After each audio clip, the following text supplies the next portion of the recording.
हे घ्या बाबा, हे घ्या पाणी प्या जरा.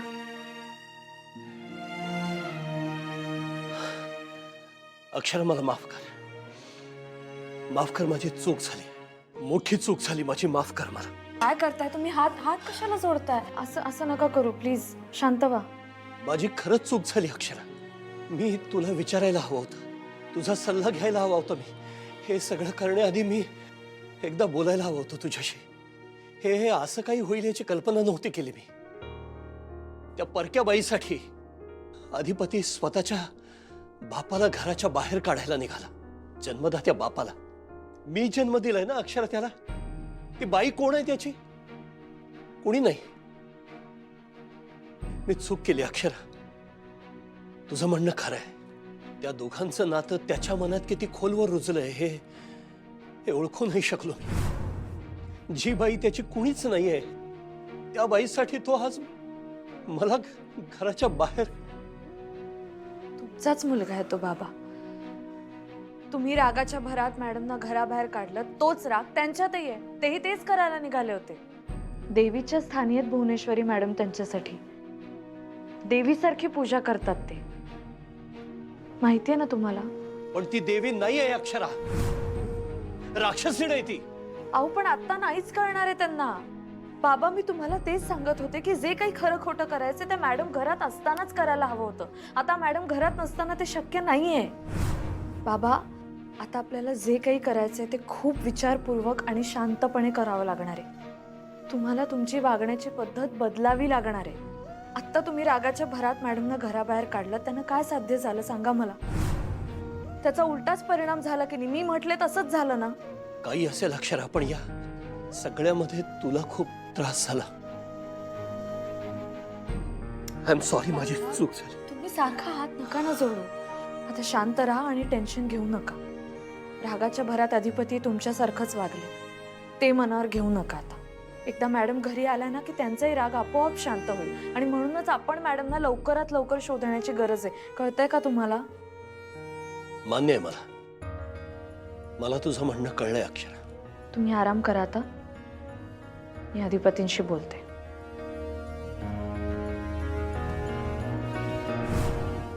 मम्मी आपल्याला पाहिजे तसं झालंय का आपल्याला नकोय तसं झालंय? अगं चंचे, आपल्याला जसं पाहिजे तसंच झालंय.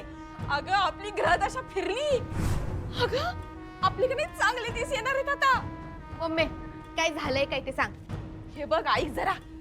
अगं चंचे, त्या अधिपती आणि मास्तरडीची लई भांडणं झाली. अगं नाही नाही ते बोललाय त्यो. तू म्हणतो कसा माहिती का? का आमच्या बापा एवढाच तुम्ही बी जबाबदार हायसा आमच्या आई साहेबांनी बाहेर घालवण्यात. कळतंय? मम्मी काय काय सांगेल असं म्हणले ते? अगं तेच तर सांगायला. आपल्याला एका दगडात दोन पक्षी मारायचे होते, ते मेले चंचे. आता आपल्याला का नाही ह्याचाच फायदा उचलायचा आहे. म्हणजे बघा, आता अधिपतीचं डोसकं टाळ्यावर नाही, ते ताळ्यावर येऊ बी द्यायचं नाही. आणि जर आपल्याला असं वाटतंय का त्याचं डोसकं ताळ्यावर यायलंय का मग हळूच टपली मारायची. आता का नाही या दोघांची भांडणं टोकाला गेली पाहिजेत. एक तर अधिपतीनं त्या मास्तरडीला या घराबाहेर हाकललं पाहिजे, नाहीतर मास्तरडी स्वतःच म्हणायला पाहिजे मला यो संसार बी नग आणि यो नवरा बी नग. मम्मी जर का असं झालं का नाही तर सुंठी वाजून खोकलात जाईल.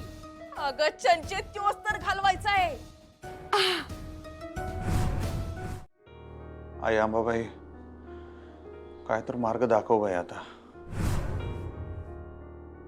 सकाळ धरणं ओळखालोय का आई साहेबांनी कुठं घावन झालेत. सगळीकडे हुडकलं, काय पत्त्याच नाही त्यांचा.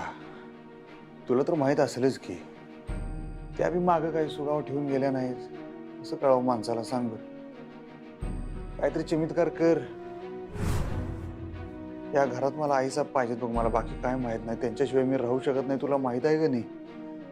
होय ग, त्यांचा एकमेव आधार मी आहे, लक्षात घे. आणि माझा आधार त्या आहे, तुला माहित आहे सगळं. मी सांगायची काय गरज आहे? मला अजून आठवते माहिती आहे का, मी लहान असताना मी जरा जरी आजारी पडलो ना, आई साहेबांचा जीव नुसतं वर खाली वर खाली वर खाली. रात्रभर माझ्या उशाला बसून असायच्या, कपाळावर पट्ट्या बदलत. जरा जरी ताप आला तरी आमच्या आई साहेब चैन नसायचं त्यांच्या जीवाला. आमच्या बाण आज पांग फेडले बघ त्यांचे. आयुष्यभर असं वागला येऊ माणूस, त्यांच्या कष्टाची कवा पावती दिली नाही, काय नाही. लहानपणी पण असंच त्यासनी घरातनं बाहेर काढायचं होतं. आता एक सेकंद माझ्या घरात थांबायचं नाही. चालेल, ऐकेल. पण मी होतो तिथं, त्यामुळे ते करू शकले नाहीत तसे. आता पण मी असतो की नाही, आई शपथ आमच्या बापाची हिंमत झाली नसते आईसाहेबांनी बाहेर काढायची. मी नेमकं बाहेर गेलो, आई तुझ्या पाया पडतो, काहीतरी कर, आईसाहेबांनी घेऊन ये. त्यांच्याशिवाय एक क्षण बी या घरात राहू शकत नाही ग मी. तुला माहित आहे का नाही? काहीतरी त्यांचा पत्ता लागू दे, काहीतरी सुगावं लागू दे ग. आई ये.